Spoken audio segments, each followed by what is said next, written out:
All right, welcome everyone.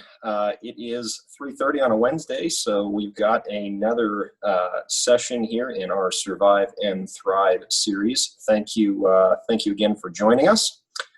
As always, we're going to keep this tight. Hopefully, give you some very impactful, quick hits, and more importantly than just the updates, there are some actionable takeaways that you can walk away from.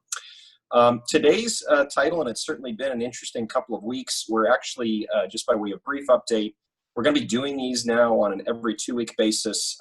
Some of that franticness has subsided where I think we can be a little bit more impactful by taking a little bit more time between, but we're also going to be rolling out some other content here soon, so certainly stay tuned to that and look forward to be sharing some of that with you. My name is Ryan Weissmuller. For those of you who don't know, I am the president of Fintrepid Solutions. We partner with entrepreneurial companies through their evolution, and certainly it's an interesting evolution right now in this post-COVID period and where things go from here. So we've had our hands full and definitely have an interesting perspective on what we're seeing on Main Street. So we're going to talk through today. As always, somewhat similar agenda. We'll talk about just the latest in the market, talk about the latest in relief options, and there has been a lot of movement just over the last week or so. So we'll get into that in more detail, and then as always, some best practices, next steps. We did, as always, and the audience is always great about this, we got some questions in advance, so I'm going to address some of those at the end. If you do have any other questions over the course of the presentation, by all means, use that Q&A box that's in the menu bar on your Zoom webinar, and happy to try to get through as many of those as we can here before we wrap, but we'll keep this tight and jump right in. So a couple things, I say this every time, I'm going to say it again. Still bear in mind there is not a one-size-fits-all solution to any of this. There's a lot of challenges, quite frankly, on a daily basis that businesses are facing, and many times they need individualized approaches. So while we're going to talk about some good actionable takeaways, it's really going to be key for any business to go back and figure out what some of that means specifically for them, how to put that into practice. And again, the goal, not just to survive this, but to thrive on the other way out, because there is going to be an abundant amount of opportunity to do just that. So let's dive in. First off, what is happening out there? This has been, and certainly, and not even getting into just some of the horrific events of the past week with the riots, obviously the tragedy that occurred in Minnesota, things that we're seeing all across the country. It seems like there is just bad news after bad news after bad news.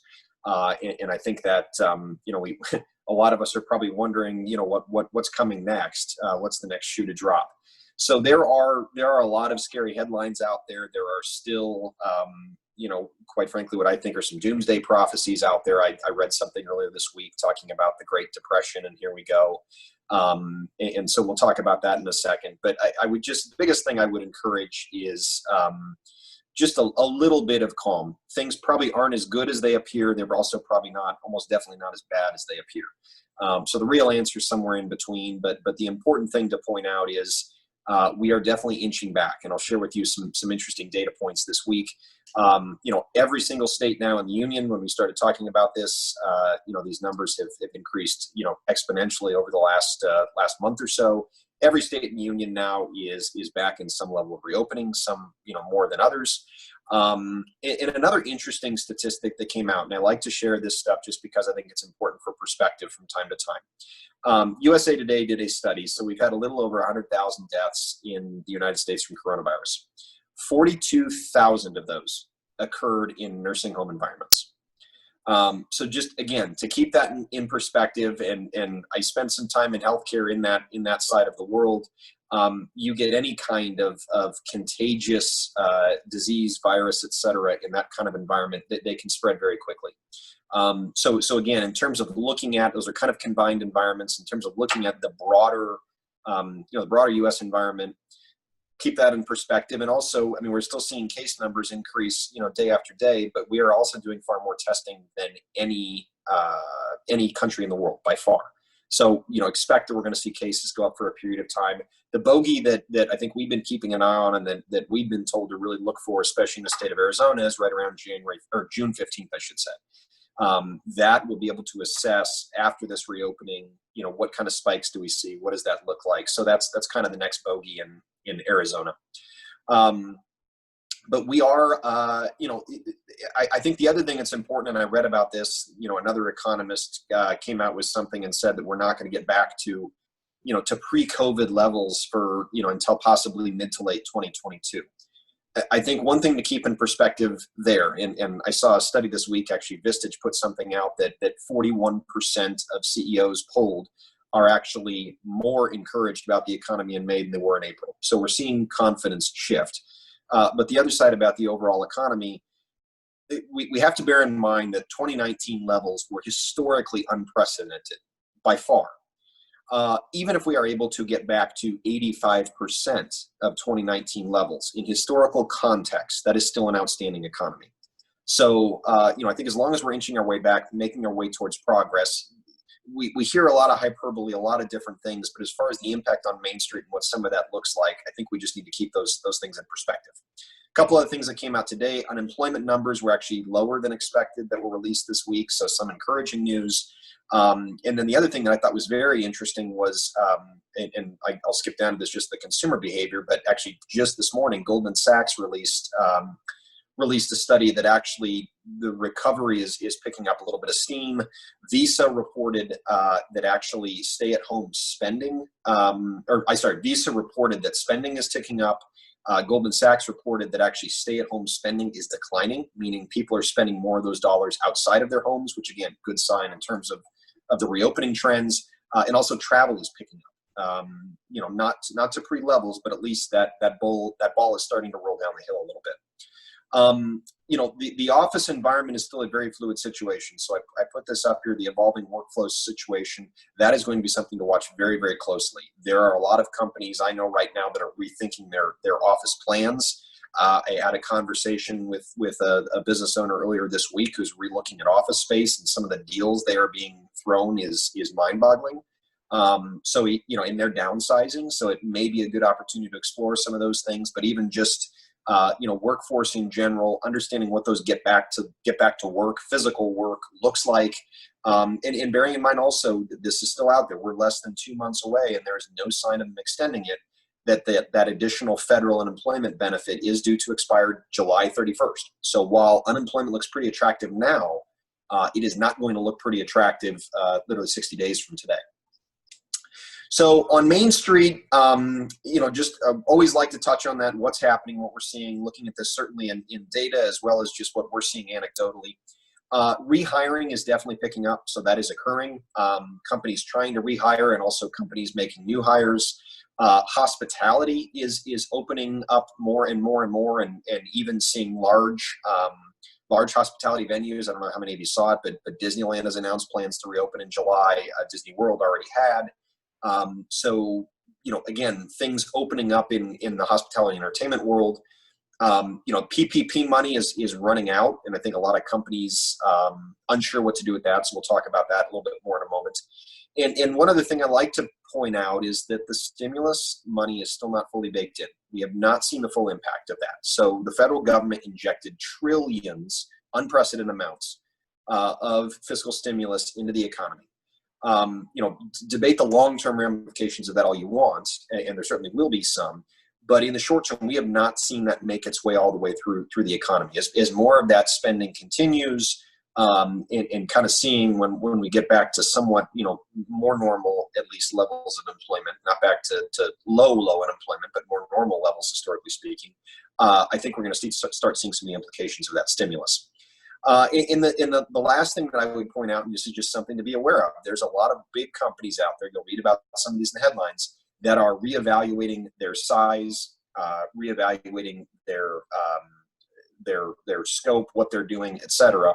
And it's going to be very interesting to see where they ultimately land, what they ultimately decide to do. But we are clearly seeing big companies that are making changes in the way that they're operating. And will they go back to pre-COVID levels? Don't know, but could there be a trickle-down effect of that? There certainly could. So something, again, to keep an eye on. So let's talk about the small business relief. Big topic of the week, and I'll cover what we know, and literally was getting information 20 minutes before we started this presentation today. Everyone's favorite topic, favorite acronym, the PPP. And there is a lot of angst over this right now because I believe, to my knowledge, the first company I'm aware of that got a loan, their 8 weeks is up tomorrow, meaning that they theoretically are eligible to apply for forgiveness. But for most companies, they are most of the way through, if not towards the end. You're going to see continued expirations over the next week or two. And a lot of uncertainty around that, a lot of concern around that. There's been a lot of panic of audit by the feds, and then also hearing how soft is the forgiveness going to be. As we talked about last time, the SBA did announce that basically all loans under $2 million are going to be assumed to be in good faith in terms of the need for the capital, which is a good sign, because for smaller companies, there was originally some fear that they were all going to be audited and have to prove that need category, which is onerous, if nothing else, and time consuming. But the biggest change that has been discussed, there was a House bill passed on Friday, passed by overwhelming, I think there's only one negative vote, overwhelming majority, bipartisan, to extend and make some modifications to the PPP. So actually extending it from 8 weeks to 24, meaning you now have 24 weeks to use up all that money, which for just about any company I can imagine would suffice to handle a very large amount of forgiveness. Also looking at changing the requirements on payroll. Right now, it's at least 75% of the funds have to be used towards payroll. This would actually lower that to 60%, so 40% could be used for non-payroll purposes. Another complaint of the PPP. The bill is in the Senate. Originally, and as of Monday, I would have sat here and told you, we expect this to be passed pretty quickly. There have been a few senators that have put forth some concern. As of what I read earlier today, the expectation is probably this does not get signed into law this week. Based on everything I am reading, and just if I were a betting man, from everything I have looked at, from studying legal briefs, from hearing what senators are saying, it does seem like there is bipartisan support to extend this at least somewhere to 12 to 16 weeks. One important change that was not in there was the tax deductibility. So it is still not tax deductible. Now, again, you're not taxed on the forgiven portion, but you also can't deduct the expenses that forgiven portion is used for. But it does look like there's going to be some change. We just don't know how fast. And so what does that do for borrowers who are up against the end of their 8 weeks? That is a phenomenal question. And the best piece of advice that I'm going to share with you right now, and actually what we've told one of our clients, is reach out to your bank. Certainly I would not want to position right now where making any massive decisions. I know I had a client, and I'll address this question at the end, but asked a question about some action that maybe they should take before this expires. So they're going to have to move on this quick, or it's going to add even more confusion and consternation. But that is the latest on the PPP. From reading all the tea leaves, it certainly looks like for the vast majority of companies that got these loans, the smaller loans, that forgiveness is going to be strongly encouraged. Again, as a reminder, the banks don't want these sitting on their balance sheets. There's even a conversation that if the SBA can determine that a bank gave a loan that it shouldn't have, they're going to take the bank's fees back. So they certainly don't want that. I think this is really an opportunity to work in partnership with your bank and try and solve this and hopefully have as many positive resolutions as we can. As far as the other big change that I just want to touch on briefly is the Main Street Lending Program. So there's been a lot of talk about this. I guess the key update that I want to provide there is that it's now, we're told, going to launch this week. We don't know all the ins and outs of that. There are still, I'm told, a lot of banks who are on the fence or maybe not participating in it at all. But this is, a federal program. It's going to operate alongside the PPP, another source for companies to access that capital. I'm going to give you the same answer there. Talk to your bank. They're going to know if they're participating. Now banks can do the deals for non-customers as well. So, if your bank's not participating, that doesn't mean you're out of luck. But talk to them, understanding what's going on. There should be more guidance, and certainly when we see any more guidance, we'll make sure to pass that along. But what the big news is that program is launching within the next week. So a lot more details there to follow, and we'll see where that ultimately ends up. Really on other fronts, there's still talk about the stimulus round 4.0, but I will tell you it's been somewhat shelved as a result of making some of these modifications to PPP. So not really counting on too much of anything there, but it's possible. And then as far as other programs, you are still seeing states roll out some additional programs, some additional grants, funding sources. I know Denver, for example, has been one municipal market that has been pretty aggressive, and I think they offered something out to small businesses of $25,000 or so. But a lot of this a lot of this has been centered around hospitality and restaurants, who have obviously been very, very heavily impacted. So certainly, depending on your industry, depending on your market, there may be some other things that are out there as options, but just nothing more sizable has come to the table. So just things to be aware of. So based on that, now that we've talked about the relief, let's talk about where we go with it.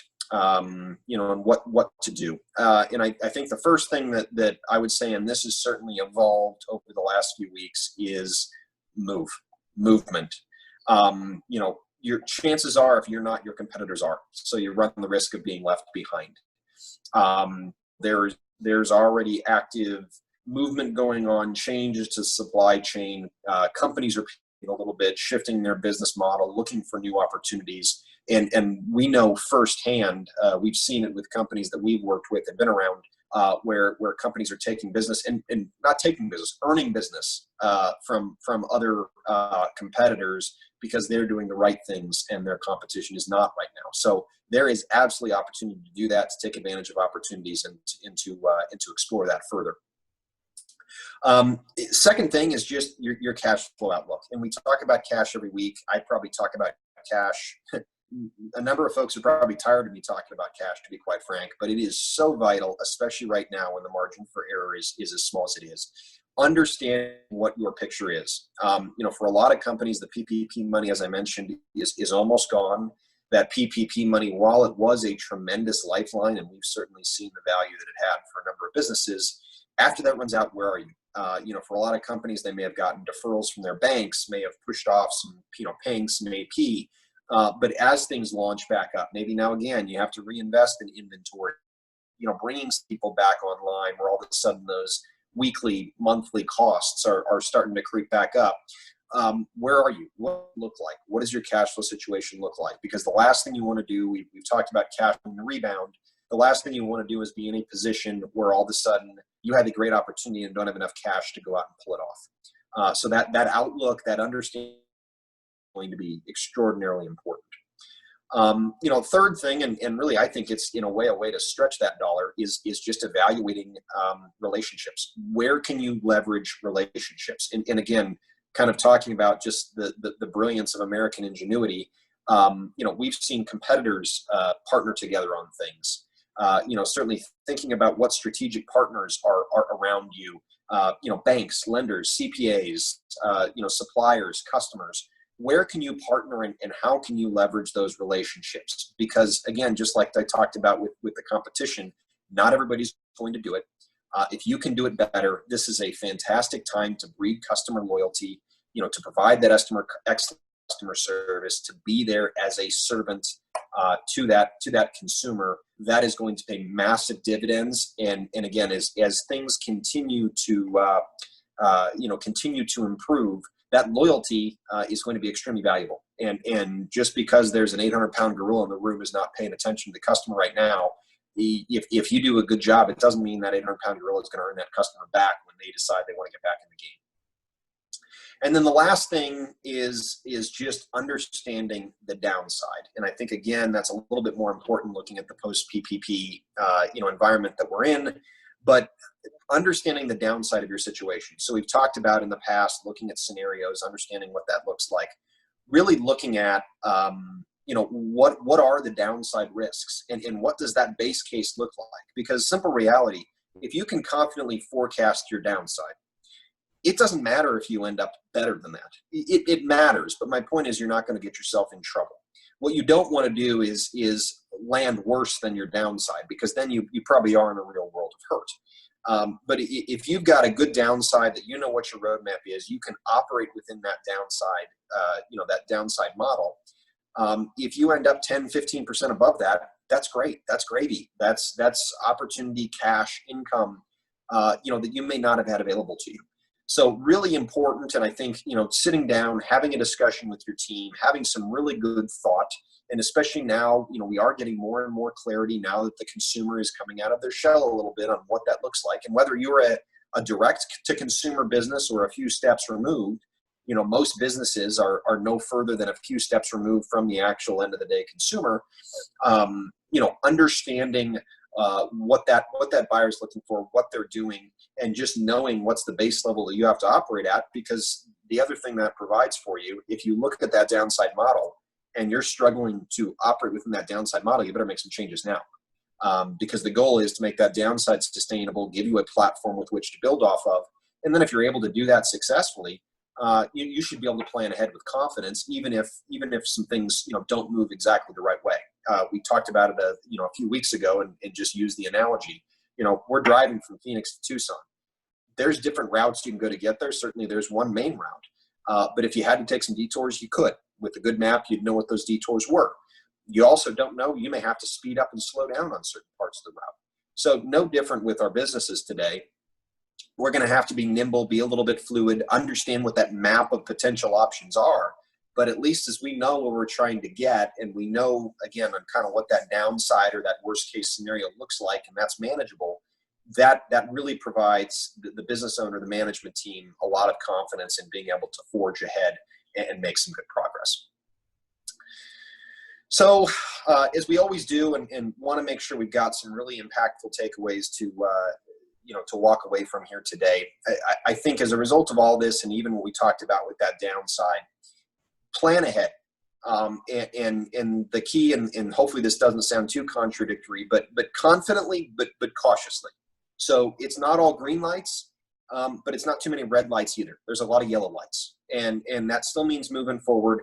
We're still seeing very good opportunity. I actually just heard from a business yesterday who pivoted and actually had one of their most profitable months in 2 years in the month of May, in the midst of all this. They pivoted, took advantage of some great opportunities, were doing some things when other companies weren't. And sure enough, they've been very successful. Now, is that going to be long-lived? They're probably going to have to continue to pivot, but there are opportunities out there. So having that confidence, moving things forward, and certainly as a leader, rallying the troops. But it's not just, with blinders on and single-minded focus, certainly being aware of what else is occurring, what changes are out there, and trying to be nimble in responding to them. Second piece, and we've talked about the customer now for a while, and originally it was just understanding that customer. Now I think we've seen enough. How is that customer evolving? So, I brought up the Visa statistics, brought up what Goldman Sachs was saying in their studies. The customer is evolving right now. The consumer is evolving, and this is and will, for the foreseeable future, be a consumer-driven economy. So how is your buyer evolving? What do they look like? How are their habits changing? How do you connect with them? How do you reach them? Very important to understand that. And really, how have they changed in the last 2 weeks? 2 weeks from now, how have they changed in the last month? Understanding that, keeping an eye on that. And if you don't know, find out. And there's lots of interesting things that have been done. I've seen companies do some very creative surveys, seen companies, reach out in different ways, pick up the phone, talk to their customers, really understand things. But how is that customer evolving? Very, very important. Something I'm going to challenge you with here today, and that's the what ifs. And this is something, in our world, we talk about it a lot, and quite frankly, many times it's something we're paid to think about. But the what ifs, what are 3 to 5 what ifs in your business? So, what if this opportunity comes along? What if this supplier can't produce product for you as readily available as they had been? What if you have to find a way to liquidate some inventory to free up cash? What if you have to look at a slightly different margin profile in order to sell some product, get things restarted? What if you have to generate the same amount of revenue with fewer people? every business has at least 3 to 5 of those key questions that they need to be asking themselves right now. Model that out, see what that looks like, understand the implications of the business. It's incredibly valuable. And by going through those what ifs and understanding those implications, it's also, as a business owner, going to make you much more confident in just knowing the landscape, knowing what you have to work with. So that's extremely important. And then the last piece that I will share, and we talked about this with the PPP, we don't have all the answers, and believe me, I'm as frustrated as anybody, because we're seen oftentimes as a resource to provide a lot of this information to our customers. We don't have the PPP documentation that I wish we had, but in saying that, I think we are in a position where we need to make positive impact.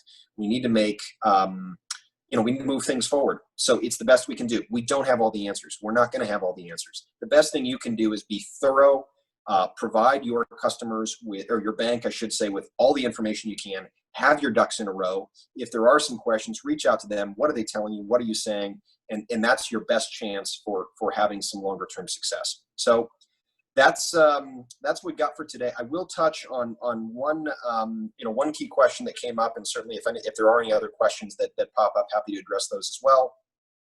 But this question was centered around the PPP and what to do. And the question was, running against the tail end, do we pay bonuses? Do we rush to bring people back? What do we do because we still have some money left over? And I'm going to give 2 answers to this question. One is best you can wait. If possible, wait, see what happens, and hopefully we have some answers for the next week on whether this gets extended, because that solves a lot of problems. If you can't do that, have a conversation with your bank and ask them if they have any guidance. They're going to be, again, the ultimate judge and jury on most of this. They may tell you to wait, they may give you some guidance, but again, because so many of these are individual situations, it's just going to be important to evaluate that as we go. So those are really the keys there, and probably the best piece of advice that we would provide around that, because we don't know, and this forgiveness thing is going to go on for a while. It's going to be very interesting. We're going to see ultimately where it ends up, and hopefully we have some good answers soon, but we don't know yet, and we're not going to know. So with that, I do not see anything else having popped up in. Oh, we do have something in the Q&A. Sorry. The new federal program available. So I think this is actually a reference to the Main Street Lending Program, which we touched on a little bit earlier. What we know is it's basically going to be multiples of EBITDA, between 4 and 6 times, depending on the loan that's applied for. The loan size at a minimum is $500,000. So that means EBITDA has got to be somewhere in the range. I think the numbers I saw were about $80,000 of EBITDA. I think LIBOR plus 300 are about the latest we've seen on rates. It's a 4-year deal, but operated through the banks. So the banks, and this is going to be one key difference with this, unlike the PPP, the banks are going to underwrite these somewhat with there's guidelines, but the banks are going to use their underwriting methodologies to evaluate these loans and what amounts make sense. Are companies worthy of extending that credit? Do they have other options? So that's going to be a little bit up in the air. We should have more guidance over that in the next week. So certainly stay tuned, and we'll share that as soon as we get any additional information. So with that, we are right up against it. So again, appreciate your time. Thank you for joining us today. We'll be back with you again in 2 weeks. We will be sure to provide any other critical updates that we get in the interim. Should some of these really key pieces drop, we'll make sure we share that with the group. We'll talk to you again though here in 2 weeks. Look for some announcements on some other content we're going to be providing on really some specific areas that we hope we're able to help with the business, and look forward to seeing you again soon. So stay strong, stay safe, and we'll talk to you in a couple weeks. Take care.